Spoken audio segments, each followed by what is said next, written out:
Good morning students. Previous lectures में हमने different concept study किए थे, जैसे Arrhenius concept, Bronsted Lowry concept, solvent system concept and Lewis concept of acids and bases. तो इन concepts के अकॉर्डिंग हमने डिफाइन किया था कि एसिड्स और बेसिस किनको बोलते हैं। ठीक है, अब हम नेक्स्ट लेक्चर स्टार्ट करने जा रहे हैं हमारा, जिसमें हम क्या बता रहे हैं, relative strength of acids and basis. मतलब जो एसिड्स एंड बेसिस हैं वो कितना एसिड है, वो कितना ज़्यादा एसिडिक है या कितना वीक एसिडिक नेचर है उसका, या अगर जो बेस है वो कितना स्ट्रॉन्ग बेस है या कितना वीक बेस है। तो मतलब हम क्या बताएंगे, स्ट्रेंथ बताएंगे एसिड्स एंड बेसिस की। तो relative strength of acids and bases can be compared by considering the ionisation of an acid in water. हम क्या कर सकते हैं कि हमने क्या बताना है, एसिड्स और बेसिस की स्ट्रेंथ को बताना है, रिलेटिव स्ट्रेंथ को। ठीक है, वो हम कैसे बता सकते हैं, एसिड्स की आयनाइजेशन करके। ठीक है, अब जैसे मान लो कि हमने कोई एसिड ले लिया HA।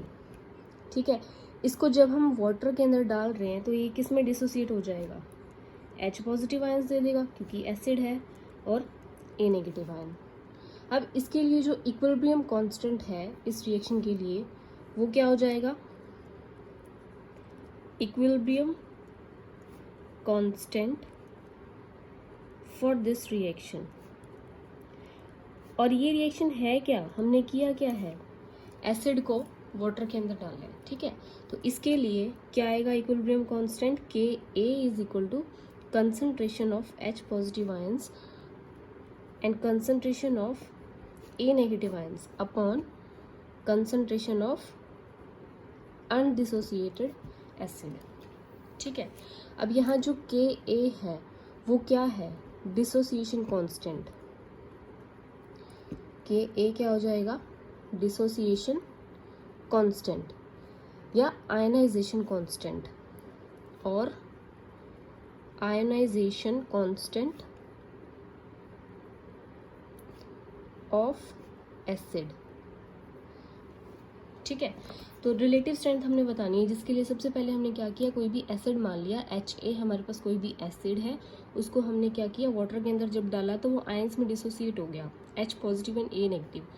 इसके लिए हमने इक्विलिब्रियम कांस्टेंट बताया, तो वो क्या आएगा, Ka is equal to concentration of H plus ions into concentration of A negative ions upon concentration of undissociated acid HA।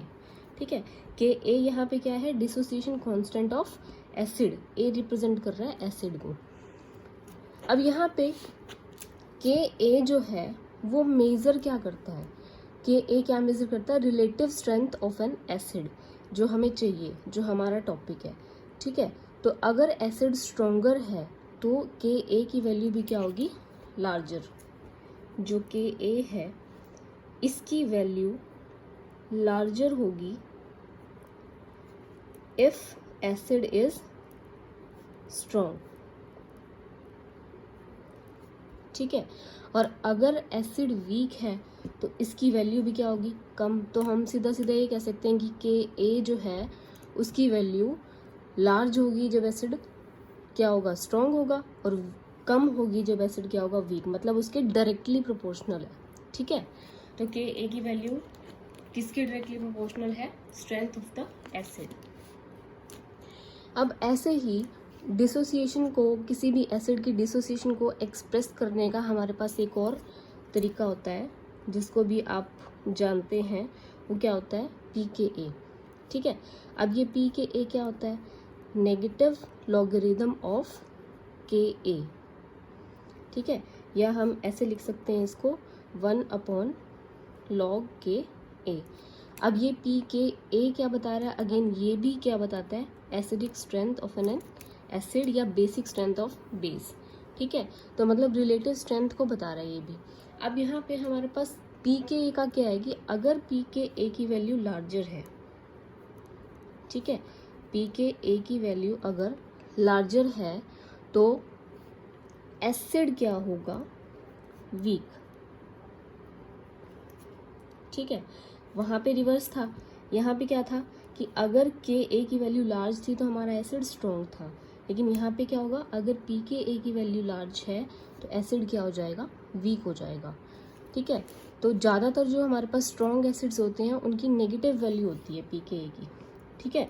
Most of the stronger acids जो होते हैं उनकी नेगेटिव वैल्यू होती है pKa की। अब जैसे इसका एग्जाम्पल हम देख सकते हैं, हमारे पास बहुत सारे एसिड्स हैं। जैसे ये देखिए, यहाँ पे एसिड्स डिफरेंट डिफरेंट टाइप के दिए हुए हैं। एसिटिक एसिड है, HF है, HCOH है। तो ये जो सारे एसिड्स हैं, इनको जब हम वाटर के अंदर डाल रहे हैं तो इन आयंस के अंदर डिसोसिएट हो रहे हैं, और इनके लिए हमने क्या डिफाइन किया है, pKa वैल्यूज़, ठीक है। तो pKa वैल्यू जितनी ज़्यादा होती है एसिड उतना ही क्या होता है, वीक। यानी कि यहाँ पे 6.4 pKa वैल्यू सबसे ज़्यादा है, तो यानी कि HCN जो है इन सभी में सबसे क्या हो जाएगा, वीक एसिड हो जाएगा, ठीक है। उसके बाद हमारे पास जैसे हमने एसिड्स के लिए बताया, सिमिलरली हमारे पास किसके लिए होता है, बेसिस के लिए, ठीक है। बेसिस के लिए भी वही होता है, बस वहाँ पे क्या आ जाता है हमारे पास, Ka की जगह Kb आ जाता है, और B किसको रिप्रेजेंट कर रहा है यहाँ पे, बेस को, और pKa की जगह क्या आ जाता है, pKb, ठीक है। इनकी जो हम ये बता रहे हैं कि सेम रहता है कि Kb की वैल्यू जितनी ज़्यादा लार्ज होगी बेस उतना ही क्या होगा, स्ट्रॉन्ग होगा, और Kb की वैल्यू जितनी ज़्यादा कम होगी बेस उतना ही क्या होगा, वीक होगा। सिमिलरली pKb की वैल्यू जितनी ज़्यादा होगी बेस उतना ही क्या होगा, वीक होगा, रिवर्स अगेन, ठीक है। तो ये हमारे पास वैल्यूज़ थी Ka या pKa की वैल्यूज़ या pKb की जो वैल्यूज़ हैं, ये वैल्यूज़ को देख के हम दो एसिड को कंपेयर कर सकते हैं कि कौन सा एसिड हमारे पास स्ट्रॉन्गर है और कौन सा एसिड हमारे पास वीकर है। ऐसे जैसे अब हमने एसिड्स का बताया, बेसिस के भी बहुत सारे एग्जांपल हैं, जैसे कैल्शियम हाइड्रोक्साइड, अमोनियम हाइड्रोक्साइड और फिनाइल अमीन, ये सारे यहाँ पे डिफरेंट डिफरेंट क्या है, बेसिस हैं। अब इन बेसिस की अगेन pKb वैल्यूज़ है, ठीक है, और pKb वैल्यूज से हम बता सकते हैं इजीली, किन्हीं भी दो बेसिस को इजीली कंपेयर कर सकते हैं कि कौन सा बेस हमारे पास स्ट्रॉन्ग है और कौन सा वीक है, ठीक है। तो ये था relative strength of acids and basis. उसके बाद हमारे पास जो नेक्स्ट टॉपिक आएगा वो आएगा general trends, general trends in acid strength. अब general trend in acid strength में हम डिफरेंट डिफरेंट टाइप्स के एसिड लेंगे और उनकी स्ट्रेंथ को एक्सप्लेन करेंगे कि उनकी जो एसिडिक स्ट्रेंथ है वो इंक्रीज़ हो रही है तो क्यों हो रही है, डिक्रीज़ हो रही है तो क्यों हो रही है, ठीक है। तो इसमें सबसे फर्स्ट जो हमारे पास आ जाएगा वो आ जाएगा strength of hydro acids, strength of hydro acids, ठीक है। अब सबसे पहले हम इसके अंदर भी दो कैटेगरीज लेके चल रहे हैं, हाइड्रो एसिड्स में भी अलोंग ग्रुप भी जो हमारे पास एसिड्स हैं उसकी स्ट्रेंथ बताएंगे और अलोंग पीरियड, ठीक है। तो hydro acids of the element of a period की अगर हम बात करें, मतलब अलोंग पीरियड, तो एसिडिक स्ट्रेंथ जो हम लेके चल रहे हैं बाइनरी हाइड्रो एसिड्स की लेके चल रहे हैं, ठीक है। तो वो हमारे पास क्या होती है, इंक्रीज होती है on going from left to right across a period of the periodic table. क्या कहना चाह रहे हैं हम, जैसे हम इसको एक एग्जाम्पल के थ्रू समझते हैं, ठीक है। एसिडिक स्ट्रेंथ हम ले रहे हैं हाइड्रो एसिड्स की, कौन से एलिमेंट्स की ले रहे हैं हम, सेकेंड पीरियड की, ठीक है। कौन से एलिमेंट्स की, सेकेंड पीरियड के एलिमेंट्स की ले रहे हैं। तो सेकेंड पीरियड के एलिमेंट्स में क्या आ जाते हैं, CH4, NH3, H2O, HF, ये लॉन्ग पीरियड हो गया, कार्बन, नाइट्रोजन, ऑक्सीजन और फ्लोरीन, ठीक है। तो अलोंग पीरियड हमने क्या ले लिए, हाइड्रो एसिड्स ले लिए।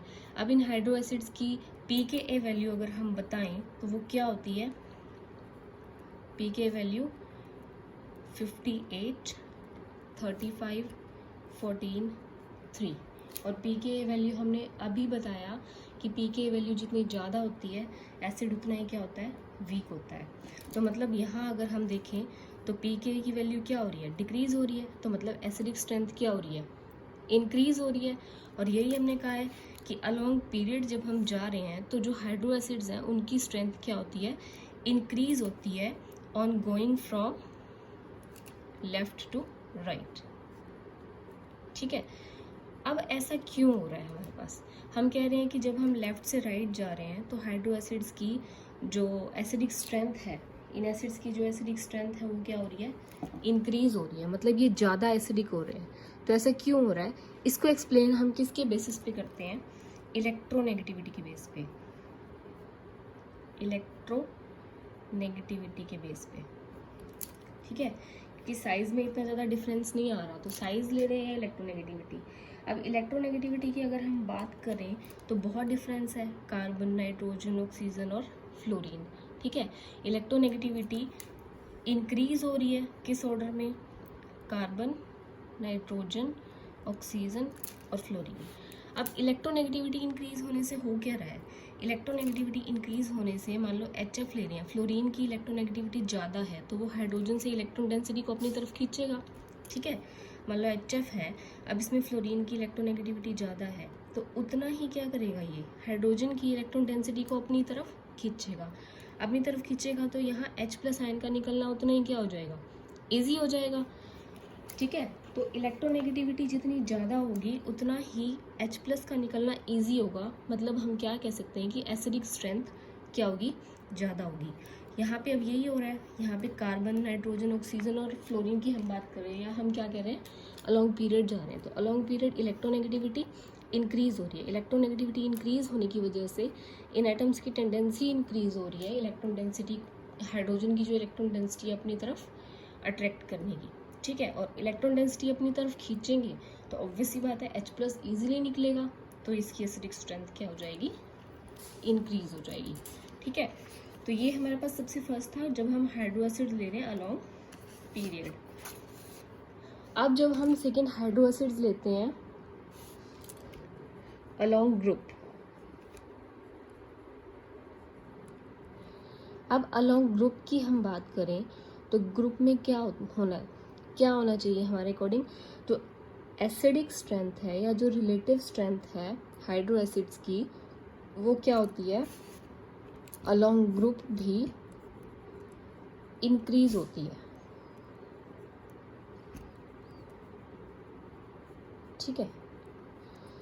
जैसे हम एक एग्जांपल लेते हैं, हम हाइड्रो एसिड्स ले रहे हैं 7th A ग्रुप की। कौन से आ जाते हैं ये? HF, HCl, HBr, HI, halogen series, ठीक है? तो अब यहाँ पे हम एसिड्स की बात करें तो यहाँ एसिडिक स्ट्रेंथ क्या हो रही है? इंक्रीज हो रही है, ठीक है? अगर इसको हम एक्सप्लेन करते हैं इलेक्ट्रोनेगेटिविटी के बेस पे तब ये इजीली एक्सप्लेन नहीं कर पाते हम, क्योंकि इलेक्ट्रोनेगेटिविटी तो यहाँ पे क्या हो रही है? डिक्रीज हो रही है।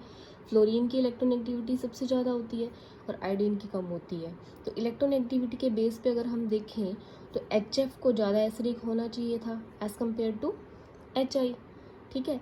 लेकिन यहाँ पे इलेक्ट्रोनेगेटिविटी से एक्सप्लेन नहीं कर पाते हम इस एसिडिक स्ट्रेंथ को। हम इसको किसके बेस पे एक्सप्लेन कर रहे हैं? साइज के बेस पे, ठीक है?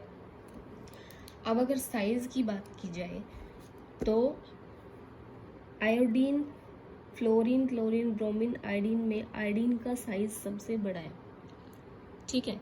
तो आयोडीन का साइज, या अगर हम सिंपल बात करें कि जब हम अलॉन्ग ग्रुप जाते हैं, ठीक है, अलॉन्ग ग्रुप जाते हैं तो डाउन द ग्रुप जा रहे हैं तो साइज क्या हो रहा है? इंक्रीज हो रहा है, यानी कि आयोडीन का साइज क्या होगा? सबसे बड़ा होगा, ठीक है? तो इस इंक्रीज इन साइज का इफेक्ट ज़्यादा है एज कम्पेयर टू इलेक्ट्रोनेगेटिविटी, क्योंकि यहाँ पे जो इलेक्ट्रोनेगेटिविटी का जो डिफरेंस है फ्लोरीन और आयोडीन के बीच में, ठीक है, इलेक्ट्रोनेगेटिविटी डिफरेंस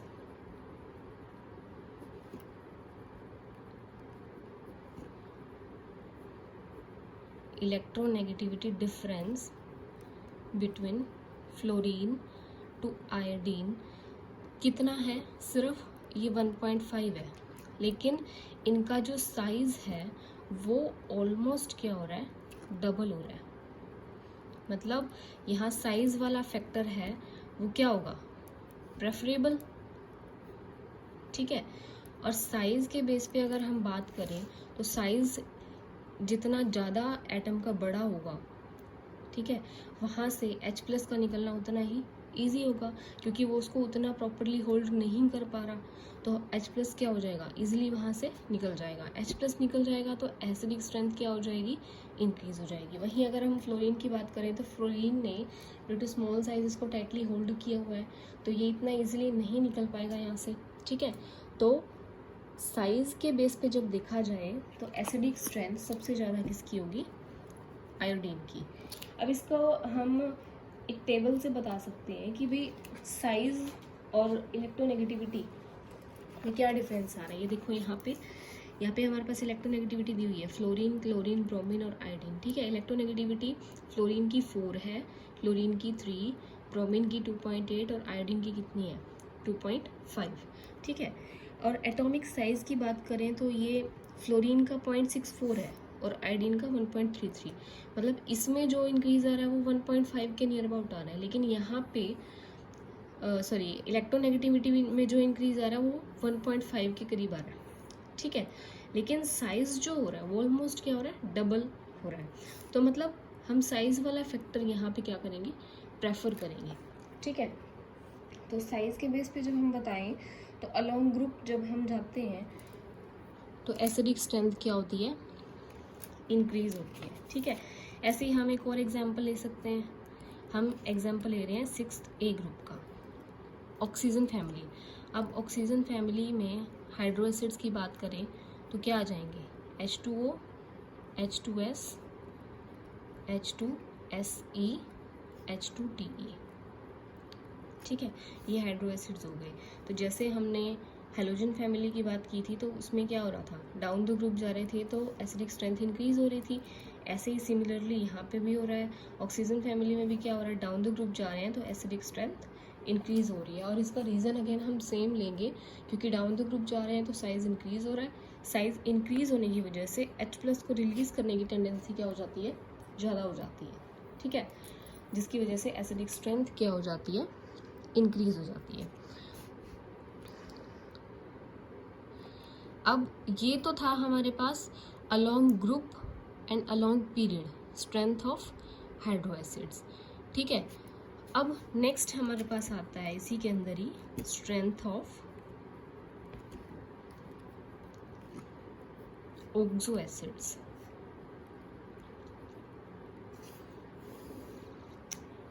ऑक्सो एसिड्स किसको बोलेंगे, अब हम ऑक्सो एसिड्स हमारे पास क्या हो जाते हैं, HZOH, ZOH, ये इसका क्या हो गया, ऑक्सो एसिड्स का जनरल फॉर्मूला। अब इसमें जो Z है वो हमारे पास क्या है, कोई भी एटम है, कोई भी atom which determine acidity of compound,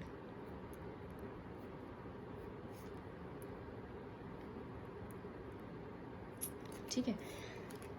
hydro acids की स्ट्रेंथ हमने देख ली, अलोंग ग्रुप भी देख ली, अलोंग पीरियड भी देख ली। अब ऑक्सो एसिड की स्ट्रेंथ की जब हम बात करते हैं तो सबसे पहले ऑक्सो एसिड का जनरल फॉर्मूला हमें पता होना चाहिए, ये है ZOH।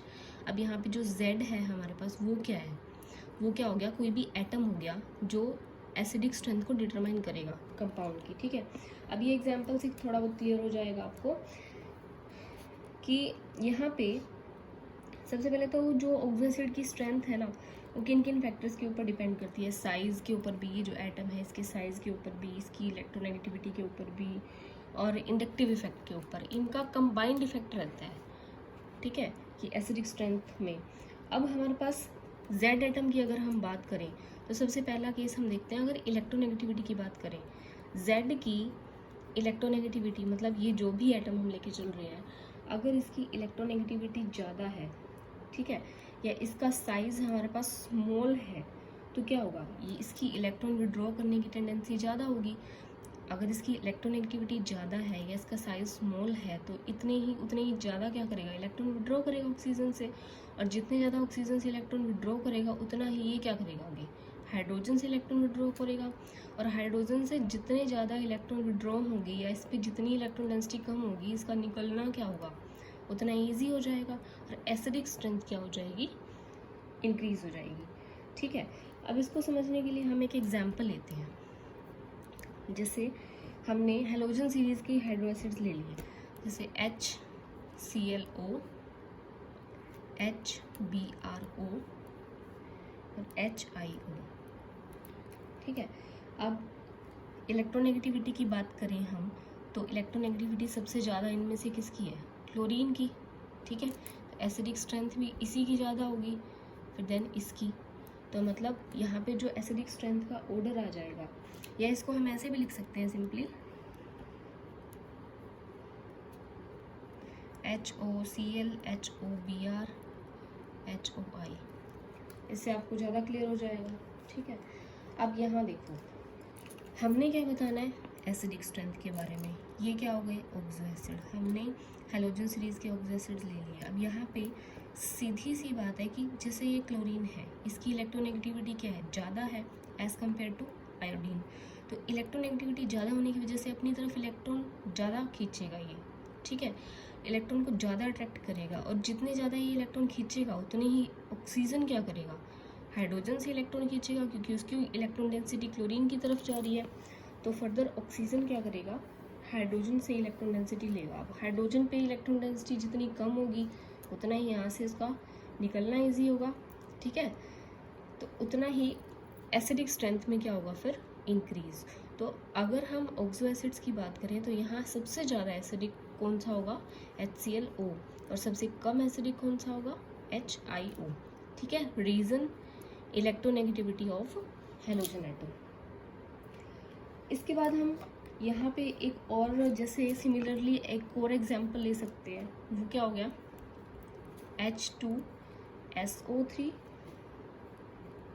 H2SeO3। ठीक है, यहाँ पे हमारे पास सल्फर और सेलेनियम। अब आपके पास क्वेश्चन ये भी आ सकता है कि आपको ये दोनों दे दिए और बताओ कि इसमें एसिडिक स्ट्रेंथ किसकी ज़्यादा है।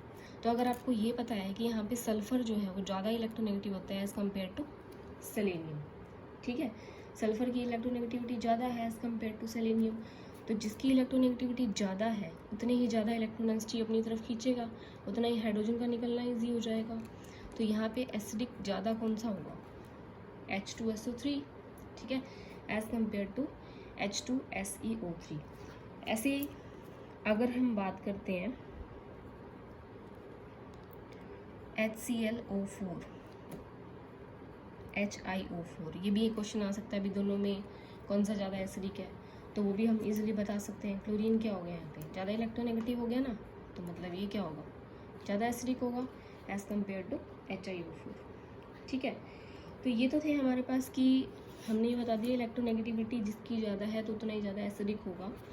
कैसे होगा ये हमने एक्सप्लेन कर दिया। अब यहाँ पे एक और चीज़ आती है कि हमने बोला ZOH क्या है? एसिड है।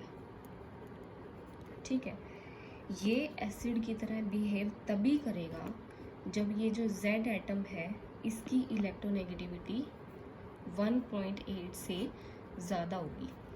ठीक है, Z एटम की इलेक्ट्रोनेगेटिविटी जब 1.8 से ज़्यादा होगी तभी ये एसिड की तरह बिहेव करेगा। इसका एक एग्जांपल हम क्या ले सकते हैं? जैसे हमारे पास हमने क्या ले लिया? ClOH और एक ले लिया NaOH। अब ये भी तो ऑक्सो एसिड ही है, ये भी ऑक्सो एसिड है। ये अभी अभी हमने बताया कि ये जो हमारे पास है ये क्या है? एसिड।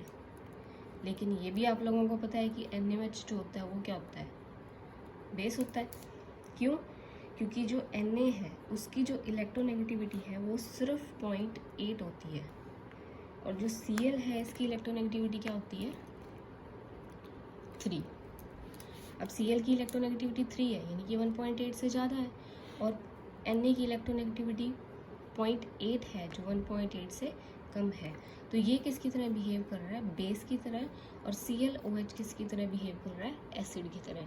ये सभी क्वेश्चंस बन सकते हैं इजीली कि ClOH एक एसिड है जबकि NaOH एक बेस है। ऐसा क्यों? तो किसके बेस पे बताएंगे? अगेन इलेक्ट्रोनेगेटिविटी के बेस पे, कि इलेक्ट्रोनेगेटिविटी की वैल्यू अगर 1.8 से ज़्यादा है तभी ये एसिड की तरह बिहेव करेंगे, अदरवाइज ये बेस की कैटेगरी में आ जाते हैं।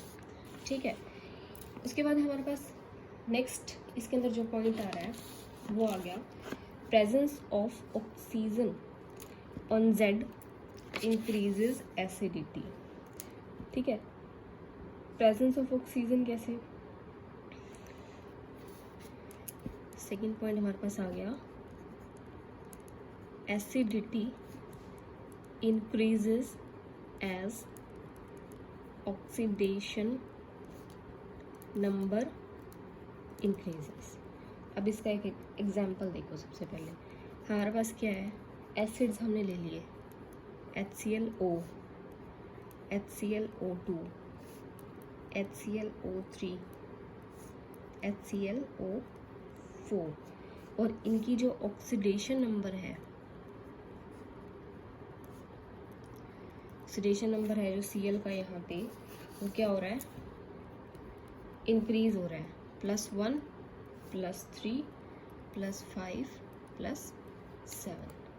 ठीक है, अब यहाँ पे हमने क्या कहा है कि एसिडिटी इंक्रीज होती है एज ऑक्सीडेशन नंबर इंक्रीजेज, या जैसे जैसे ऑक्सीजन एटम इंक्रीज हो रहे हैं, एसिडिटी यहाँ पे क्या हो रही है, इंक्रीज हो रही है।